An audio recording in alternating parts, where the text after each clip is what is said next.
beginning. Okay, Dr. Sokolow, Vakasha. Okay. Want to just confirm that you can see the screen? I don't think you shared it yet. We see you. We see you, right? I will, just a second, and this should do it. Is it up? That's up. Tehillim Kuv Zayin Hodu Lashem Ki Tov Ki Liolam Chasto. Okay. So just a little Dvar Torah on Thanksgiving to open up. This is the 107th chapter of the book of Psalms. And you might be able to deduce from the underlined passages what it is all about. The underlined passages, there are 8 of them, 2 sets of 4 each, identical passages. Vayetzeh kol Hashem batzar lahem mimitzokotehem yatzileim. They called out to God when they were in distress, and he extricated them from their tight spots. And then Yodul Hashem chasdo v'niflotav l'bnei adam, that they expressed their gratitude. Now you can begin to see what it has to do with Thanksgiving.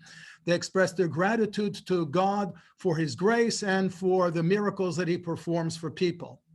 Then you can see underlined in orange just a single word or pairs of words. Ta'uv hamidbar, wandering in the desert. Yoshvei choshech v'tzal mavet, being enclosed in a dark place. V'yir pa'em, requiring medical treatment. And Yordei hayam ba'oniyot, seafarers. So if you put all of this together, what will you end up with? You'll end up with this. You'll end up with the Rambam in Hilchot Brachot, Perek Yud Halacha Chet, who tells us Arba'at tzrichin lahodot, that it is incumbent upon 4 categories of individuals to offer thanksgiving. This doesn't mean that you're not supposed to say thank you when somebody does you a favor or when somebody hands you something, but this is a rather particular kind of thanksgiving. This is the thanksgiving that is formalized in the ritual called Birchat HaGomel, a blessing that is recited under 4 conditions, thanking God for his grace. And the 4 conditions are cholesh nitrape, a person who is recovering from an illness; chavush she'atza mibeit ha'asurim, someone who had been incarcerated and is freed from prison; yordei hayam kshe'alu, seafarers when they reach dry land; v'holchei drachim kshe'yagiu liyishuv, and travelers when they reach their destination or when they reach civilization. And the Rambam spells out the ritual, tzrichim lahodot b'fnei asara, that this Thanksgiving has to take place in the presence of a minyan, in the presence of a quorum of 10 people. Ushnayim mehem chachamim, of whom 2 are not ordinary shul goers, but 2 sages. Shene'emar, and he cites as his proof text, v'yiromumuhu b'kahal am, that God will be elevated in a congregation. Of Moshe zkenim yahalaluhu, and he will be praised in the company of elders. And I guess that's where he gets the idea that kahalam means it has to be in a minyan, and zkenim means that minimum of 2 of them have to be sages. Okay. So this, as I said, does not establish the principle or the halacha of gratitude, but it's a very specific manifestation of gratitude in 4 very, very specific circumstances. And if you recall the passage from Tehillim Kov Zayin with which we open, you can see why these are the 4 categories, right? Okay. Now, where do we come to from here? We come to from here. We come to this. This is an actual snippet from an early 17th century Bible, actually with a commentary that was published in England in the either the first or the second decade of the 17th century.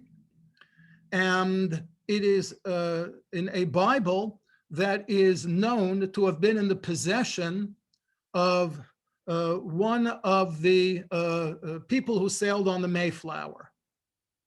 Okay, so now let me go back to the beginning and put all the little pieces together. Okay, so this little Dvar Torah is entitled Thanksgiving, a Jewish holiday after all. There is a book that came out about 10 years ago called Making Haste from Babylon.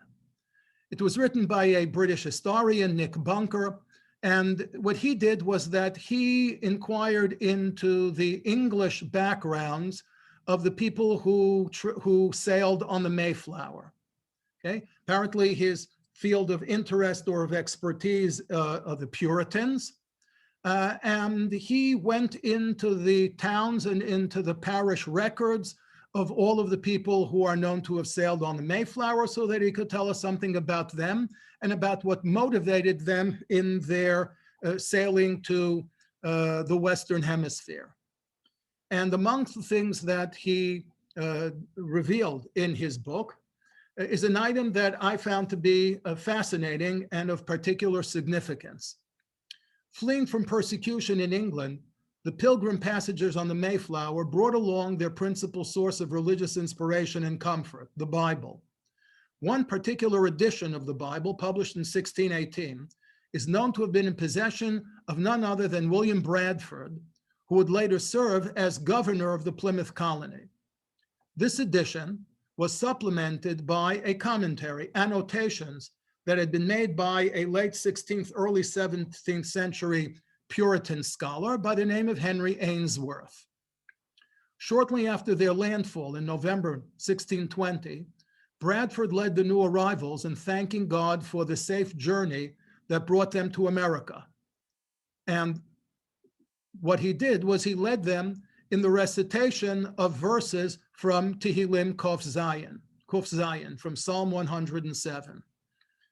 And the reason that he chose it is clear here in this passage, and I said to you in this snippet that comes from the Puritan scholar Ainsworth's annotations to verse 32 of that psalm.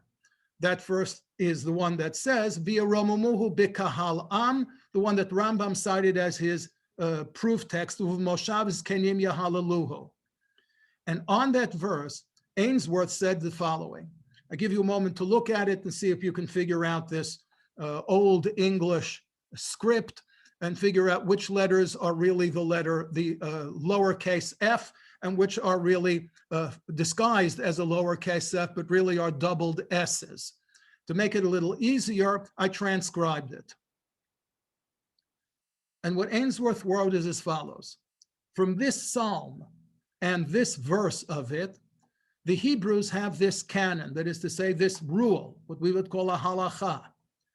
4 must confess unto God: the sick when he is healed, the prisoner when he is released out of bonds, they that go down to the sea when they are come up to land, and wayfaring men when they are come to the inhabited land. And they must make confession before 10 men, and 2 of them wise men. And he refers you to verse 32 in this chapter. And the manner of confessing and blessing is thus: he standeth among them and blesseth the Lord, the King eternal, that bounteously rewardeth good things unto sinners. In essence, this is a translation of Birchat HaGomel. Baruch atah Hashem Elokeinu melech ha'olam, HaGomel l'chayavim tovot, shegmalani kol tov. And notice, you can even read it in the last 2 lines of the original text. He cites his authority for this. Maimoni in Mishnah, Treatise of Blessings, chapter 10, section 8. So indeed, what we have here is an English translation of that halacha in Hilchot Brachot of the Mishneh Torah of Rambam that we started with. The consequence is as follows. Citing additional verses from this psalm, William Bradford compared the Pilgrims' arrival in America to the Jews crossing the Sinai desert, corresponding to the passage in the Psalm that requires wayfaring men, when they are come to inhabited land, to recite Birchat HaGomel, one of the 4 conditions requiring the confession of gratitude. And my conclusion from this is that it is conceivable that the very first prayer that the Pilgrims recited immediately upon arrival in the New World had its origins in a distinctly Jewish practice, not just from the recitation of Psalm 107, but Psalm 107 as it was refracted through the lens of Jewish law and tradition through the Mishneh Torah of Rambam. Accordingly, Bunker considers this prayer service to have been the original Thanksgiving, a service which predated by a full year the 3 days of feasting that serve as the basis for the current American holiday. So in essence, then, one can really declare Thanksgiving to be a Jewish holiday. And while we're on the subject of Thanksgiving, I thought to share this with you. Pretty sure you can make it out. I can make it a bit larger. If you can make it a bit bigger, that would be better. Yeah, it's a little hard to see. It's a letter from Rav I'll read Moshe. it to you. Okay. It's a letter. It's on the stationery of Rabbi Moses Feinstein, right? And it's dated October 3rd, 1984. And it reads as follows. On reaching the shores of the United States, Jews found a safe haven. The rights guaranteed by the United States Constitution and the Bill of Rights have allowed us the freedom to practice our religion without interference and to live in this republic in safety. A fundamental principle of Judaism is hakarat hatov, recognizing benefits afforded us and giving expression to our appreciation. Therefore, it is incumbent upon each Jewish citizen to participate in the democratic system which guards the freedoms we enjoy. The most fundamental responsibility incumbent on each individual is to register and to vote. Therefore, I urge all members of the Jewish community to fulfill their obligations by registering as soon as possible and by voting. By this, we can express our appreciation and contribute to the continued security of our community. So indeed, this is Rabbi Feinstein tying together the notion of Thanksgiving, the notion of gratitude, with the notion of recognizing the United States as what he has elsewhere referred to as a malchut chesed, as a government of graciousness, and calling upon people to show their gratitude by participating in the democratic process. Okay, now to the Haftarah.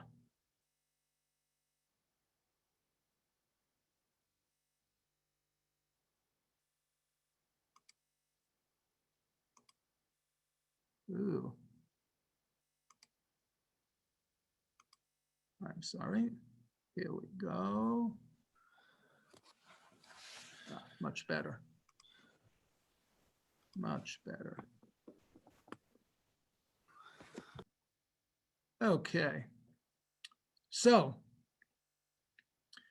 the Haftarah for the Sidra of Vayetzeh consists of selections from either 1, 2, 3, or 4 chapters in the book of Hosea, depending upon whether you are following the Ashkenazi rite, R-I-T-E, the Sephardic rite, or the Yemenite rite. I'm focusing on the Ashkenazi one, but in order to really understand it and appreciate it, we will move 1 chapter back in the book of Hosea and pretend, at least for a moment, that we are Sephardim. The Haftarah begins with verse 13 in chapter 12 of Hosea. That's the passage that's highlighted here in yellow. And you can easily see why it was chosen to complement the Sidra of Vayetzeh. Vayetzeh, of course, describes Jacob's exit from the ancestral home in Beersheba and his making his way to the land of Aram and to the city of Haran. And that is retold here by the prophet Hosea in the Pasuk, Vayivrach Yaakov Sdei Aram. Jacob fled from home towards the fields of Aram.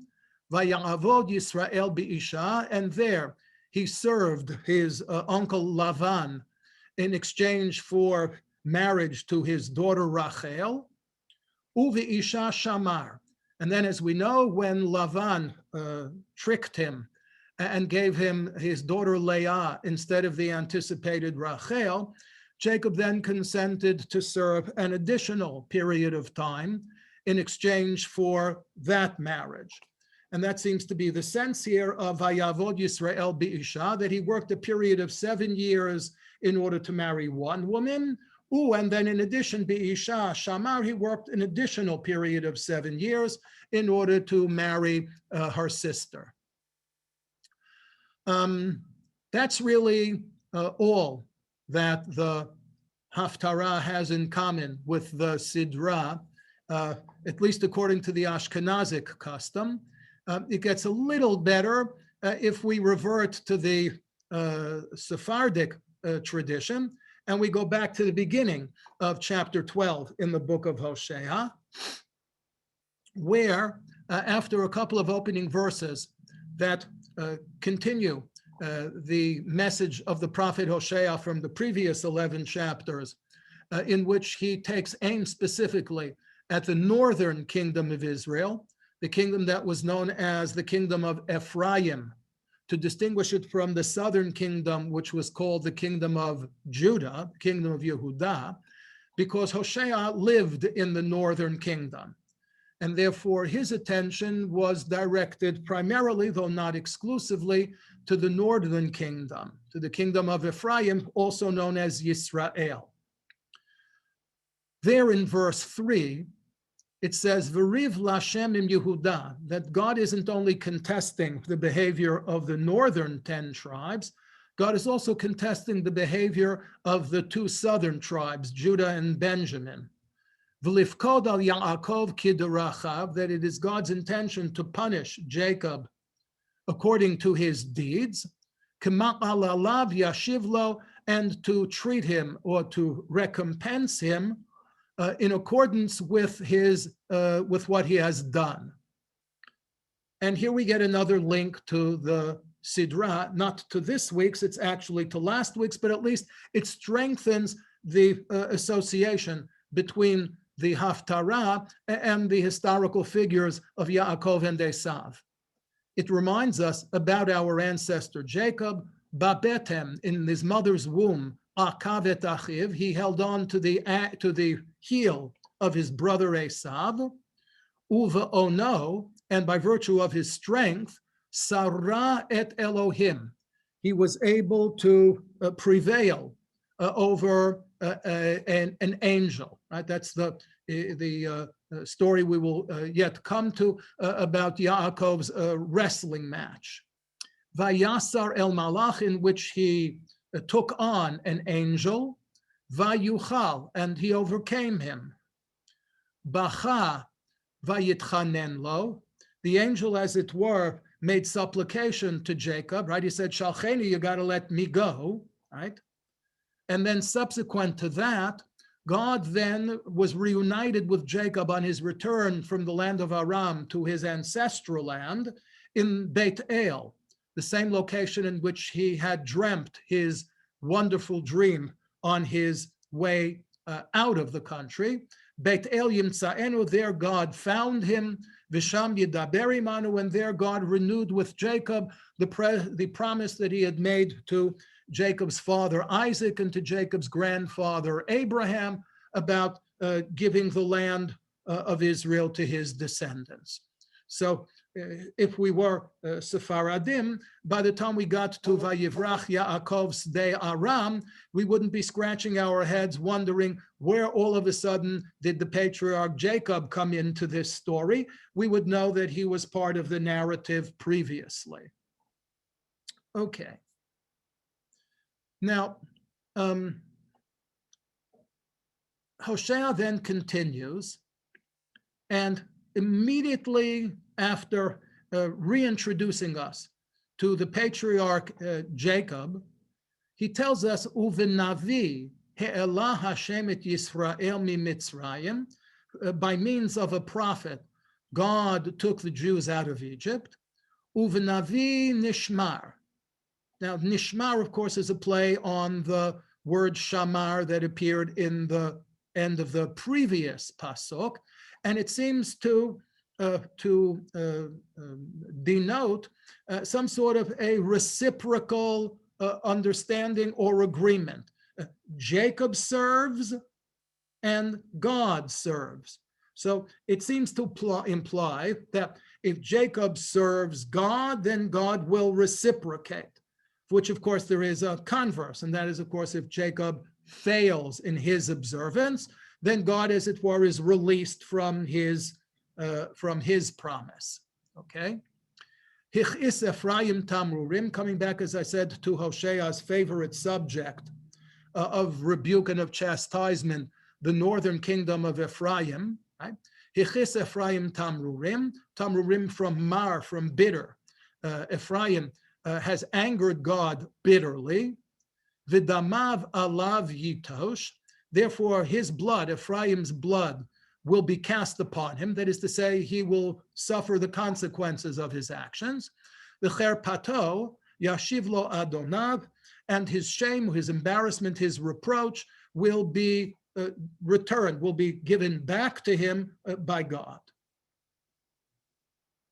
Very interesting, different take on this on the part of two of the best known Bible commentators. The late 12th, early 13th century Provençal exegete David Kemchi, the Radak, and we'll compare his take on this Haftarah with that of the 19th century commentator Malbim. Radak says as follows: what's the whole significance of reminding us of an incident in the life of the patriarch Jacob, and then following that up with a reminder about the exodus from Egypt? He says as follows, that this is a critique, right? Vayivrach Yaakov, Vehem, the Jewish people, his descendants, Einam zochrim hatova she'asiti em avihem, that they are, very fitting for the eve of Thanksgiving, they are ingrates, right? They fail to reflect their gratitude, their appreciation for everything that I did for their ancestor when shebarach mipnei Esav achiv, when he was fleeing from his brother Esau. Going on, Vayavod Yisrael bi'isha, av kshehaya sham, while there in Aram, hutzrach la'avod et Lavan ba'avur isha, he was forced to serve his uncle Lavan in exchange for marriage. Sheyitem lo bito, to Lavan's daughter. V'havodah sheshamar et sono, and the labor that he performed for him was tending his sheep. V'chein, and then likewise, even after that 7-year period of service was over, bivito ha'acheret, he had to repeat it in order to be wed to Lavan's other daughter. Shenatan lo, shamar tzono gam kein, once again, in exchange for his service as a shepherd. Va'ani, I, says God, hu shehayiti imo, I was the one who stood by Jacob during all these years, uverachtiv, and saw to it that he prospered, v'shav misham ba'osher v'nchasim, and I saw to it that he would return home wealthy and prosperous. You remember, of course, that this is part of the promise, that manifold promise that Jacob made when he awoke from the dream of the ascending and descending angels, right? Im yehi Elohim imadi, if God will be with me, ushmarani b'derech hazeh asher anochi olech, and will protect me and guard me on the way that I am going. V'natan li lechem le'echol uveged luvosh, and will see to it that I sustain myself. V'shavti v'shalom beit avi, and I will return in peace to my father's house. So we see that Jacob appreciated that his sustenance was dependent upon God. And God says to Jacob's descendants, right, that you are not showing sufficient gratitude or appreciation for this. Where is the exodus from Egypt come in? You can begin to sense the continuation. Va'od asiti chesed im banav. And this was not the only favor that I performed for Jacob and his family. I performed additional favors for his descendants, when they descended into Egypt and were enslaved there.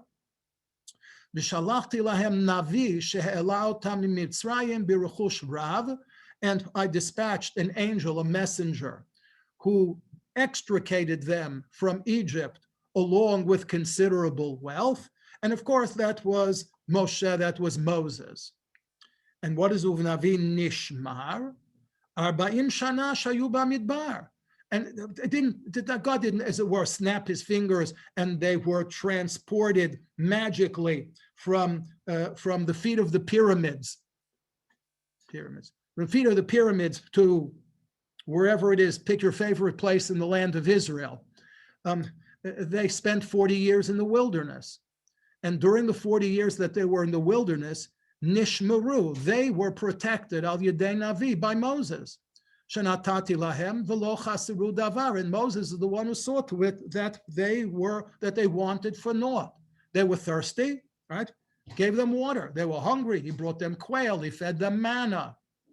V'chol hatovot ha'ela, and all of these wonderful things and favors that I performed on their behalf, einam zocherim. It's as though they never happened. They've forgotten them all. And not only they not express their gratitude to me, but it's even worse than that. They provoke me with their abominations, and below El, it's as though they deny my existence. Okay, so this is Radak's take on these introductory verses. By calling up the memory of Jacob and the memory of the Exodus from Egypt, God is basically accusing the Jewish people of Hoshea's era of being ingrates. Now let's look at Malbim's take on the same verses. Okay. What's this business about Ephraim bitterly provoking God? Says Malbim, Ephraim hichis tamrurim. Haino, what does this mean? She'al hatochecha shemochichim oto al hadvarim hane'emarim lema'ala. That in response to the rebuke that Ephraim was offered previously, namely, al hakachash v'hakfira, that he lied and cheated and was heretical, Masha Ovedet Agalim, and that he worshipped the golden calves that had been sent up by Yeravam ben Nevat. Remember where? All the way north in Dan, and then in more central Israel in Beit El. Okay. Va'al ha-mirma sheyesh lo moznei mirma, and that furthermore he maintained false weights. Al shnei ele, in response to these points of rebuke, Meshiv Tshuva, Ephraim now responds, Derech Leitzanut. Right? He responds now in a jocular fashion, V'la'ag, Lahachis et hamochichim b'divrei tamrurim. So rather than these being sharp words of rebuke uttered by the prophet against Ephraim, according to Malbim, this is a sarcastic response by Ephraim to earlier words of rebuke, in which Ephraim is essentially making fun of the prophet's rebuke. Because if the prophet accused the northern tribes of falsehood, right, this is where he taunts his reply, and he says, wait a second, I'm not the first person to lie and to cheat. Remember my patriarch Jacob? Why did he have to flee? Mipnei Ramaot umirma barach Yaakov mipnei Esav l'sdei Aram. It was on account of his having lied to his father and cheated his brother that he had to flee. Ki rima et Esav bidvar habichora v'habaracha, because he cheated his brother out of the blessing and out of his birthright. V'im kain, halogam Yaakov asa mirma. So why you come complaining to me? I'm just following in the family tradition.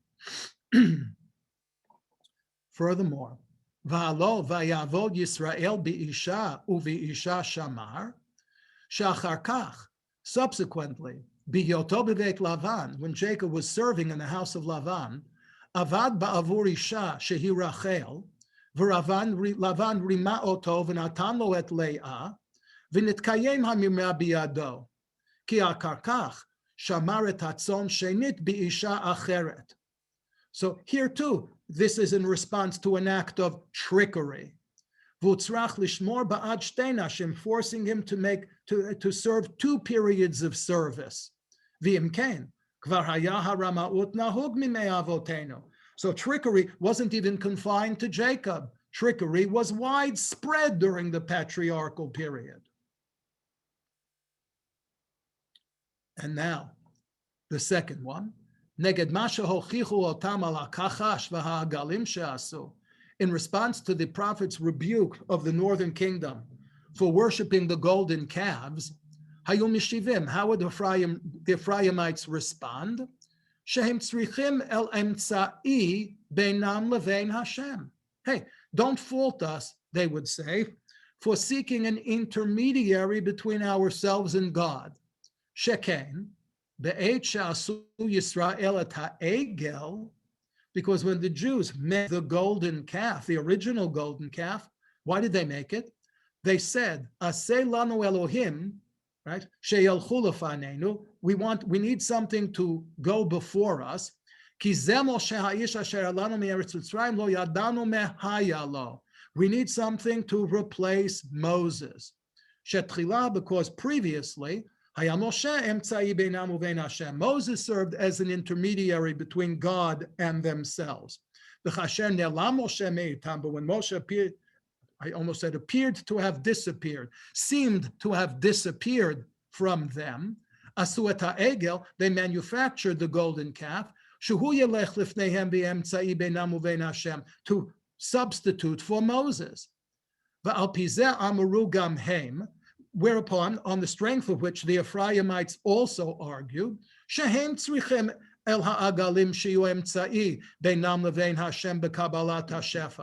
that they too could not simply stand there and directly receive the divine flow. They needed something, as it were, to somehow dilute it on its way from God to themselves. And what was their proof? God didn't take the people out, as it were, directly, right, by himself. He used an intermediary. The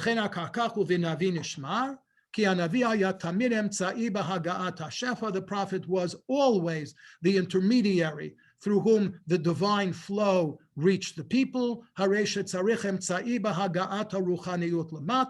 a medium, an intermediary, is always needed for something divine or spiritual to descend to earth.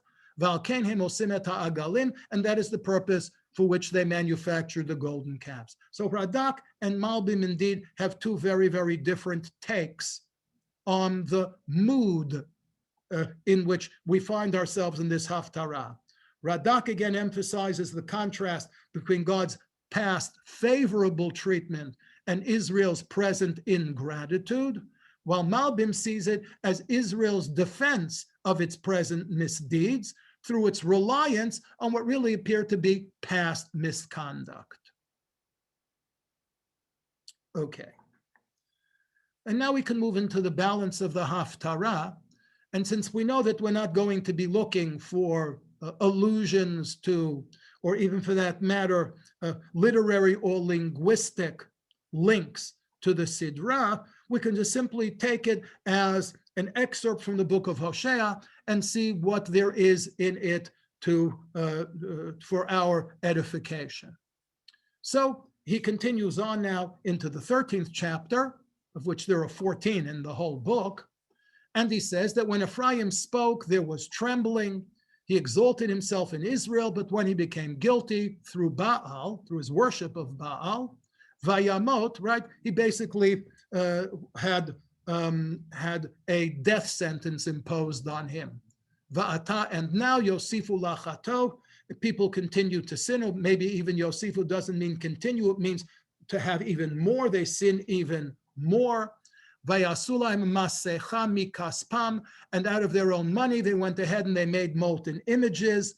Kitvunam of their again tvuna masecha mikaspam kitvunam.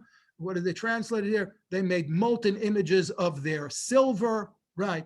Atzabim, again, atzabim are idols. Maaseh chorashim, the work of craftsmen. Lahem hemomerim, and to these statues they say, and here comes a most perplexing phrase, Zovechei Adam agalim yishakun. Zovchei Adam, sacrificers of people, agalim yishakun, kiss calves. I don't get either one. Is he accusing them of human sacrifice?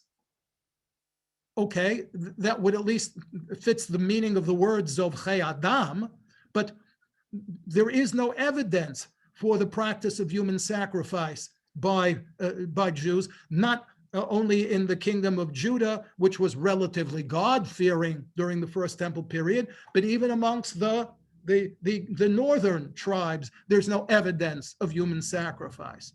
So maybe it's not to be taken literally. We'll see in a moment how the exegetes treated it. But then what's agalim yishakun? We know what the agalim are. The agalim are the golden calves that were made at the order of Yerovam ben Nevat, and as we mentioned, they were stationed in Dan in the far north and in Beit El. Okay, the stationing of one of the agalim in Dan in the far north is completely understandable, because Dan was the site where at the very end of the book of Shoftim, at the end of the book of Judges, the statue of Micha was positioned. So it had already acquired a reputation, as it were, as a suitable site for idolatry. Beit El seems to have been chosen because of its association with Jacob and his dream.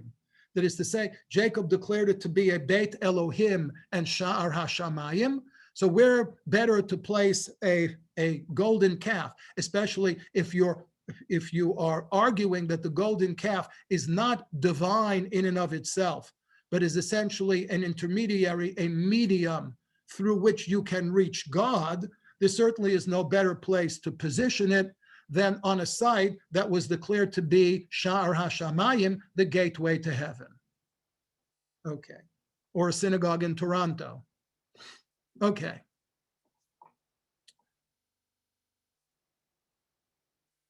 So here just a small selection of English translations of that phrase, Zovchei Adam Agalim Yishakun. The current JPS translation For these they appoint men to sacrifice, meaning the men are not the sacrifices, they are the sacrificers, okay? And they are wont to kiss calves. Okay, that doesn't strike you as being a particularly religious thing to kiss a calf, but okay, I mean, it's not, you know, it's not as awful. It doesn't conjure up the same image as human sacrifice would. Robert Alter has it somewhat elliptical. To them they say sacrifices of man, calves to be kissed. And he notes that these are the icons that figured in the cult of the Northern Kingdom, and therefore they were objects of veneration, and that's why people would kiss them, okay? And Art Scroll, again, seems to find a completely different subject for the sentence, declaring that the Kohanim say to them, those who slaughter man, accusing them of human sacrifice, shall kiss the calves. I suppose that if you're capable of human sacrifice, kissing a calf is probably something that you wouldn't think twice about. It doesn't make a particular lot of sense. So I thought I would just supplement it by bringing down the commentaries of Rashi and of Ibn Ezra. Rashi says that indeed these are statements made by priests, but not by Kohanim. These are the priests of Molech who would say to Israel, whoever sacrificed a child to idolatry should kiss a calf because he has offered it a dear sacrifice. Okay, and Rashi claims that this is not only per shura botenu, that this is a rabbinic interpretation, but he declares it to be miyushav al lishon hamikra. He says it fits very neatly into the text. Ibn Ezra sounds here a little bit like Malbim did earlier. He says that people say this to make fun of them because they kiss the Baal idols that resemble calves, and they also spill innocent blood. And in this, they are the opposite of all other people who reserve their kisses for their friends and spill the blood of calves when they need them for food. Okay. The next part of the Haftarah talks about Israel forgetting God and the consequences of their forgetting him. It talks a little bit about the failure of the monarchy. And you see that I highlighted the phrase, Asher Amarta Tanali Melech V'Sarim. God says to the Jewish people, I didn't just, bestow a king upon you. You requested one. And we see that indeed in the 8th chapter of the first book of Samuel, the people came to Samuel and they said, you are old and your sons are not following in your ways. Sima lanu melech, right? Give us a king, which of course was anticipated already in the Torah. And therefore God basically says to them, I would have been very happy to have been your king, but you wanted one of your own. So the least that the kings could do would be to abide by the law. And then he says, Eten lecha melech ba'api, I gave you a king in anger, right? Ve'ekach be'evrati, and just as I gave you the king, I can take him back in anger, okay? I highlighted some other things here along the way, some other things in orange, all along the way relating to the wilderness experience, okay?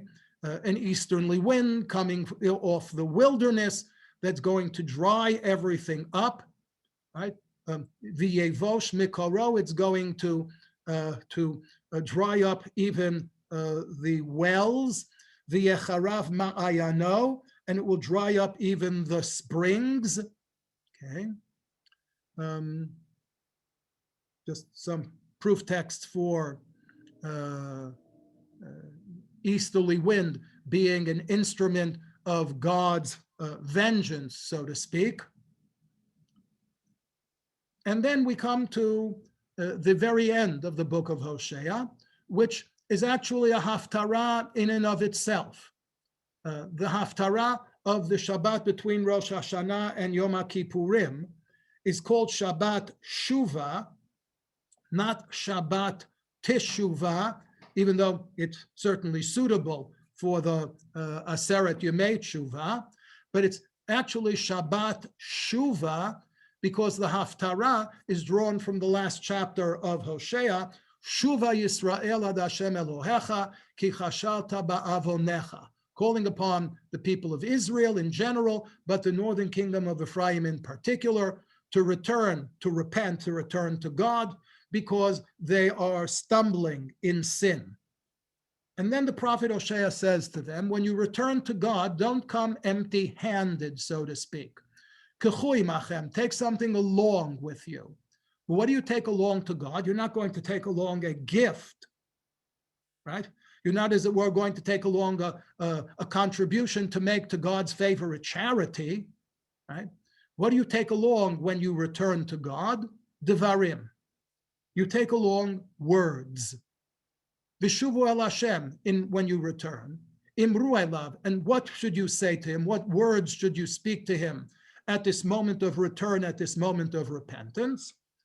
Kol tisa avon, right? Amongst God's attributes, the Yod Gimel Midot, Hashem, Hashem, El Rachum v'Chanon, Erech Hapayim, Rav Chesed ve'emet, right? You get Nosei Avon v'Fesha v'Chata'a, okay? Nosei Avon means to overlook a sin, okay? So when you return to God and you're repenting, you should remind God of his attribute of being a Nosei Avon, right, of overlooking sins. V'kach tov, and you should call upon God, you should beseech God to accept tov, to accept good, right? Arguably for the moment, what good? Your good intentions, right?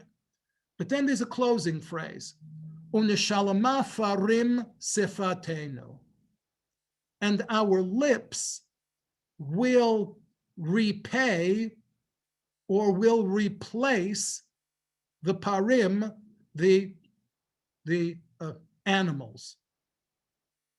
Now, these words, Nishalma Farim Sifatenu, are featured very prominently in the Talmud, particularly in Masechet Brachot, in consonance with that point of view that says that prayer was originated and instituted in lieu of sacrifices. Tfilah bimkom korbanot. That when the temple was destroyed and it was no longer possible to serve God by bringing sacrifices, so we replace the parim with our words. Okay, nishalama farim sifatenu. Our lips will repay God. That is to say, will express our gratitude to God. Will repay Him for the favors that He has bestowed upon us, because we are no longer able to offer parim, to offer animals as sacrifices. It still leaves the words kach tov kind of hanging there, in limbo. What particular tov, what particular goodness do we want God to accept from us? Especially if it's supposed to have something to do with prayer. So I'll give you a hint.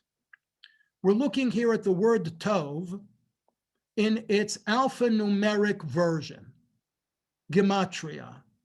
Okay, what is the gematria of the word tov? Tet is 9, Vav is 6 is 15, Bet is 2, a total of 17. Do you know of anything that we offer to God in prayer that has the numerical value of 17? You do, but it's not your fault that you don't know that it's called the 17, because you're accustomed to calling it the 18, the Shmoneh Esrei, the 18. Now, got to remind you something, okay? That is to tell me, wait a second. I know, right? It isn't even really 18, it's really 19, okay? Even though we call it the Shmoneh Esrei, we know that there really are 19 blessings in the Amidah, okay? And we assume that it's because there was a period of time that the Amidah really consisted of only 18 blessings, and then an additional blessing was added later for some particular reason, and that raised the number to 19. But even though it became 19, we still call it 18 because that's what it was before it was 19. Okay. How hard am I going to have to work to persuade you that before it was 18, it was 17?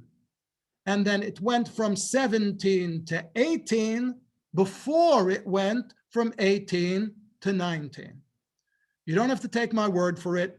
Here's the source. Give me a moment, and I have to pull the source out of my bag of tricks for you.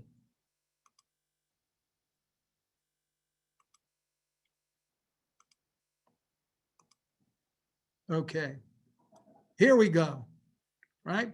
So on our verse, Nishalma Farim Sifatenu, we lead just with Rashi's introduction, right? That we will substitute our heartfelt words for the sacrifices we owe you.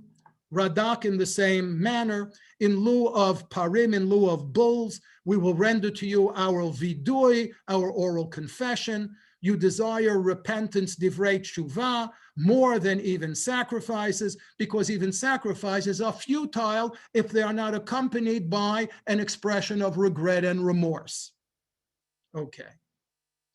But here we come to the source, the critical source. Okay. It's from the Midrash B'Midbar Rabbah. Kol tisa avon v'kach tov u'noshalma farim svatenu, our verse from Hosea chapter 14. Amru Yisrael, the Jewish people as it were, said to God, Ribono shel olam. Okay. See, I know that's how they pronounced it. Bizman shebet hamikdash kayam, when the temple was standing, hayinu makrivim korbanu mitkaper, we could offer a sacrifice, and by means of the sacrifice, we could get our atonement. Achshav, now, however, ein biadenu ela tfilah, we have no sacrifices. Our only means of expressing our repentance is through prayer. Tov b'gematria yod zayin. Okay, as we noted, the numerical value of the word tov is 17. Tfilah, right? The Amidah, right? The cornerstone of every service, right? Presently contains Yod Tet Brachot 19. Says the Midrash, Hotzei Misham, if from the 19 you subtract Birkat Haminim, the Brachav Malshinim, Shetiknua Biyavne, that the Talmud itself admits was not part of the original Amidah, but was added only after the destruction of the second temple, okay? So now you've reduced the 19 to 18. But you got to reduce it one step further. And here's the chidush, here's the innovation. Et tzemach David, you have to subtract another one of the remaining 18 brachot, the bracha of tzemach David, shetiknu acharav, which actually was instituted even later than the bracha of Malshinim. We now know, I can actually stop the sharing because we're out of the sources now. Thanks to the Cairo Geniza, we now have access to texts, sidurim, so to speak, of as early perhaps as the 9th century. And some of those sidurim, even though they were recovered from a synagogue in Cairo in Egypt, preserve not the liturgy of Egypt, which was the same as the liturgy of Babylonia, but they preserve the liturgy of the land of Israel. There were Jewish communities in the Middle East and in North Africa, which even though they were far removed from the land of Israel, still followed the liturgical practices of the land of Israel. And one of those synagogues was in Cairo. And the Geniza gives us access to their prayers. So we can actually see that in the land of Israel and in those places, those Jewish communities that followed their practice, the two consecutive brachot of Tzemach David and Yerushalayim and Binyan Yerushalayim were originally combined into a single bracha. Okay, so in the land of Israel, in the Middle Ages, and throughout the Jewish world in places that followed the land of Israel, the Amidah had only 18 brachot and not 19. It had the original 17 brachot with Yerushalayim and Tzemach David combined, and then the 18th bracha added after the Churban of L'Malshinim. But in Babylonia, something happened. In Babylonia, they took the combined bracha of Yerushalayim and Tzemach David and split them into two. Why? Simple reason. Because in Bavel, there was a Tzemach David. What was the Tzemach David? Tzemach David is some sort of a shoot or a branch that blossoms from the stem of the Davidic family. That is to say, a descendant of the royal family. And through the 13th century, there was at all times a descendant of the house of David leading the Jewish community of Babylon. He was called in English, but I don't know if anybody called him that in those days. In English, he was called the Exilarch, okay, literally the king of the diaspora. In Hebrew, he was called the Rosh Golah, but his title was basically in Aramaic, he was called the Reish Galuta. And because in Babylonia, the Jews had a living Tzemach David, whom they could pray about, they decided to split him off and make of him a separate bracha from the bracha of the restoration of Yerushalayim. And that is how the Amidah went from 17 brachot to 18 brachot and to 19 brachot. And there we go. Let me take a quick look at the chat. And yeah, you know, if you rearrange the letters of the word Arami, you get Ramai. But then again, if you rearrange the letters of Ramai, you get army.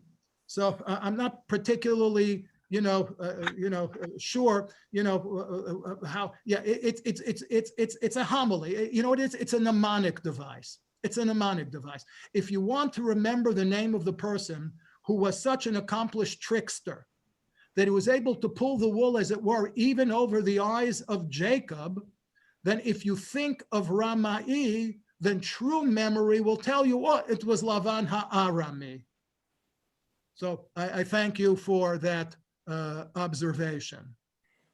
Okay. The blackened lines on the sheets were just simply words that I kept in the Hebrew side of the text because the English is longer than the Hebrew, but the Hebrew words themselves weren't necessary there. They're repeated in the next segment.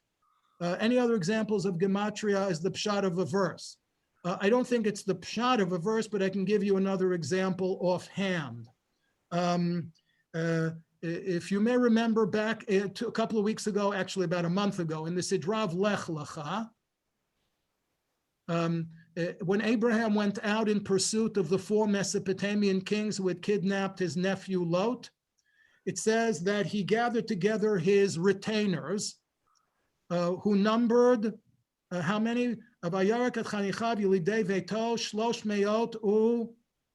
318. Mm-hmm. 318, and he pursued them. Okay, there's a midrash that says that he actually was accompanied by only one person, by his major domo, whose name you'll recall from last week was Eliezer, because the numerical value of the word Eliezer is 318. So there again, I don't think it's pshat. I think it's a beautiful homily, and there it is. Okay, Tzemach David is a prayer. Yes, it's a prayer. Just as the prayer for Jerusalem is for the restoration of Jerusalem, the prayer of Tzemach David is for the restoration of the Davidic monarchy. And there we got it. But I can't think of one halacha. Only one off the top of my head that is derived from a gematria, I believe, and that's that a nazir is for 30 days, because it says nazir yihiyeh, I believe. And yihiyeh is the gematria of 30, and I believe the Gemara derives from there that when a person makes a vow to be a nazir, and he doesn't specify, it's 30 days. I think it's based on gematria. It's very strange. We don't normally derive halacha from a gematria. Usually parparot lechachma, as we say in Pirkei Avot, but sometimes, okay. Anyways, thank you very much for that interesting. Now we got 2 extra brachas in Shmon Esrei, right? Rabbis are always making it longer.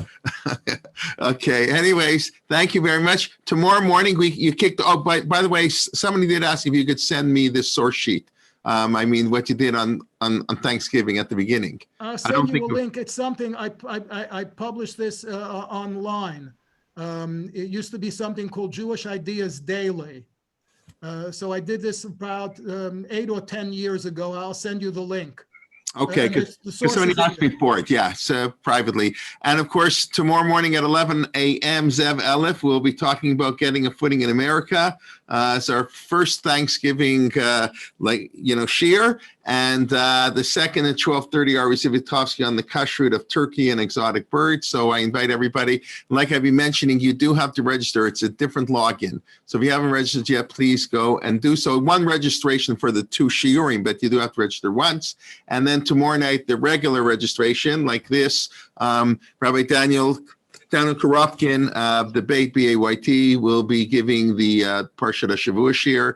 I mentioned the president of the RCA presently, so I invite you all to attend, and we look forward to seeing you. And like I say, if you have to carve any turkey, go and do that. I don't think Rav Moshe ate turkey on Thanksgiving, but he was very thankful about America. He loved America, but probably unlike Rav Soloveitchik, who did eat turkey on Thanksgiving, I think Rav Moshe probably did not, but that's not really important. He did not, but he was makpid that they should have Kriyas HaTorah in shul on Thanksgiving. Yes, that's of course. But yeah, okay. Very good. Yeah, what they read would change from year to year, it's not always, but okay. Mizmor Kavzayin, yeah. All right, everybody. Laila Tov, thank you. We'll see you all next week, please God. Everybody be well. Thank you. We'll see you in the morning. And 2 days, triple headers in a row. That's not bad. We keep you busy here. Lots of Torah to learn. Okay, thank you very much. Laila Tov.